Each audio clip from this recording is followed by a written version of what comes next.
بعد نكسة 67 إسرائيل سيطرت تقريبا على سيناء كلها. الجيش كان لسه بيجمع شتاته والمعنويات كانت في الأرض، لكن في وسط ده كان في بقعة صغيرة حوالين بورسعيد وبور فؤاد العدو ما قدرش يدخلها. المنطقة دي اللي كانت واقفة لإسرائيل في الزون، واللي كانوا عايزين بأي تمن يبلعوها. ومن هنا بقى بدأت قصة من أعظم قصص حرب أكتوبر، قصة عملية استشهادية، مهمة اتوصفت إنها ذهاب بلا عودة. بطلها 22 أسد من الصاعقة المصرية. اتقال لهم مهمتكم تعطلوا دعم العدو 6 ساعات بس، لكن اللي حصل هز إسرائيل لأيام.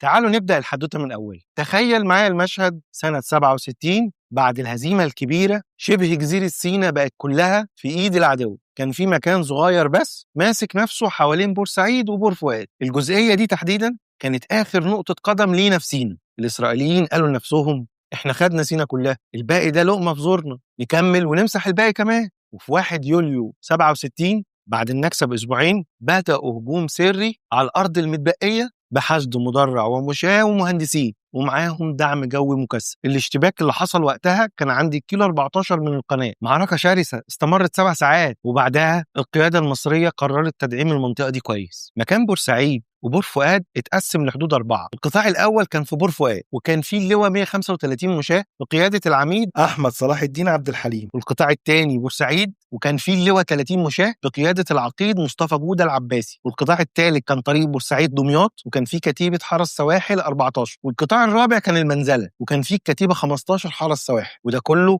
عشان نحافظ على آخر حتة أرض لينا في سيناء. والعدو كمان كان عنده 3 نقط حصينة في العمق معمولة بعناية، هدفها إحباط أي محاولة مصرية. الحصن الأول كان عند الكيلو 10 شرق قناة السويس، كانوا بيسموه حصن أوريكال، محاط بحقل ألغام وبتدعيم سرية مشاة وفصيلة دبابات و9 ملاجئ. والحصن الثاني عند طريق رمانة، وكان اسمه الكودي حصن بودابست، محاط بحقل ألغام عميق وكمان تدعيم سرية مشاة وفصيلتين دبابات. الحصن الثالث كان عند الكيلو 19 شرق القناة، وده كان أهمه، محاط بحقل ألغام عمقه 600 متر وجنود ودبابات وملاجئ. 3 حصون كان هدفهم حاجتين: منع أي تقدم مصري، وفي نفس الوقت يكونوا مخزن دعم سريع. يعني المصريين لو حاولوا يخترقوا يقدروا يطلبوا دعم من الحصون دي ويوصل لهم خلال دقايق. وده كان الخطر الحقيقي. الدعم الإسرائيلي كان ممكن يقلب أي معركة لو وصل في التوقيت الصح. القيادة المصرية عملت حسابها وقالت لو احنا عايزين نعمل أول خطوة ناجحة في خطة العبور والتدمير لازم نقطع طريق الإمداد ده، لازم نلغي وصول الدعم عن طريق رمانة. 6 ساعات الأولى كانت هي كل المطلوبين. لو قدرنا نقطع الطريق 6 ساعات فرق العبور هتشتغل وتكسر خط بالريف من غير ما الاحتياطي يوصل. ال6 ساعات دي بقى بقت مهمة حياة أو موت للخطة كلها. المهمة اتكلفت لسرية من الصاعقة، سرية 73 بقيادة النقيب حمدي شلبي، 220 راجل. قال لهم من الأول انتوا رايحين رحلة واحدة،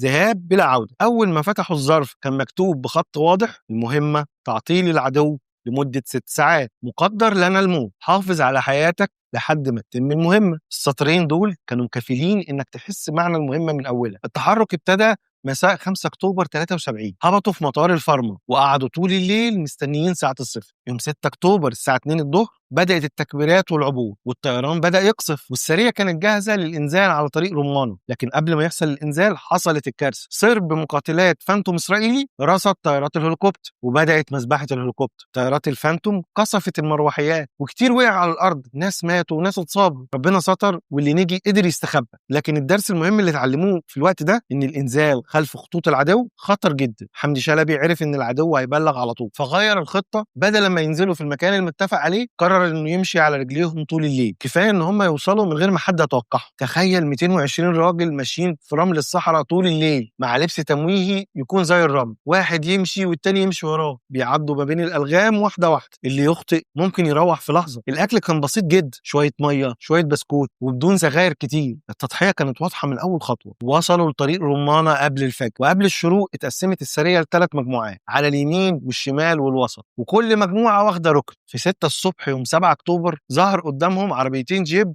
و4 مجنزرات، لقوهم كاستطلاع. القائد أمر ساعتها مفيش تعامل، سيبوهم يحسوا إن الطريق آمن. العربيات دي مروا وبلغوا اللواء الإسرائيلي إن الطريق أمان، وده بالظبط اللي كان عايزه حمدي شلبي. الطابور كله يتحرك ويدخل في الكمين. اللواء المدرع بدأ يتحرك من العريش الساعة 7 الصبح. قلب الخطة كان بسيط لكن فعال. استهدف رأس القوام وديله في وقت واحد، ده يخلي النص يترنح ومش عارف يمشي يمين ولا شمال، والارتباك هيحصل. النقيب حمدي أمر بفتح النار على أول وآخر مركبة في الطابور، وبالفعل وبالفعل الصواريخ المضادة للدبابات ضربت واللخبطة بدأت. الطريق كله اتحول لساحة نار. اللحظة اللي اتصابت فيها حافلة إسرائيلية كانت صدمة كبيرة عندهم. الضباط والمجندين اللي كانوا فيها اتحرقوا كلهم. بعدها اللواء التاني حاول يدخل ويدافع، بس ضربات الصاعقة كانت مركزة ودقيقة. الدبابات بدأت تتشتت والاتصالات بتاعتهم اتقطعت. في لحظات تحول المشهد إلى خراب ودخان، وفي قلب الدخان ده طلع بطلنا الشهيد علي نجم، الراجل اللي لما خلصت صغيرته قدم نفسه فداء لأصحابه. قرب الدبابة رمى نفسه معاه قنبلة وفجر الدبابة وفتح باب البطولة الحقيقية. قصص من النوع اللي بتمس القلب. المعركة استمرت بعنف والصمود المصري كان أسطوري لحد ما الذخيرة خلصت عندهم. السرية كان مخططها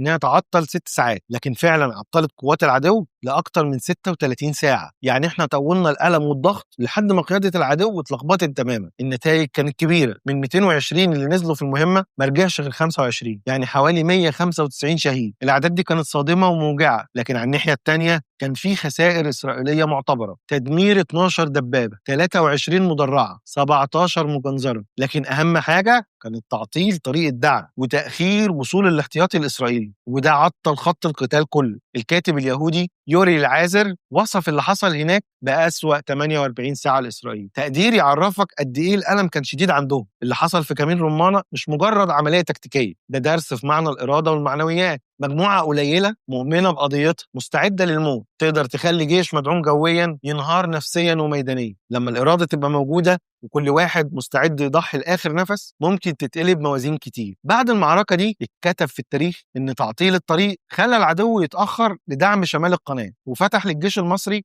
مجال يستغل الثغرات ويرجع يخطط وينفذ خطوات أكبر في الحرب. بس كمان لازم نفتكر الثمن اللي اتدفع: 195 شهيد، التضحية اللي مستحيل تتنسي. أخيرا رسالتي من قلب الحكاية: الحرب مش مجرد سلاح ولا عدد. الحرب أحيانا بتبدأ في قلب الإنسان. حتى أقوى أسلحة العدو مش هيبقى ليها لازمة. خليك دايما صاحي واعي، ما تستسلمش لأي محاولات لتحطيم عزيمتك. الإحباطات ممكن تيجي من أي حتة، بس اللي صامت بيفوز. وبكده الحدوتة خلصت، بس حكاياتنا لسه ما بتخلص. لو عجبتك الحلقة ما تنساش تدوس لايك وتشارك الحدوتة مع أصحابك، واستنونا في حدوتة جديدة قريب.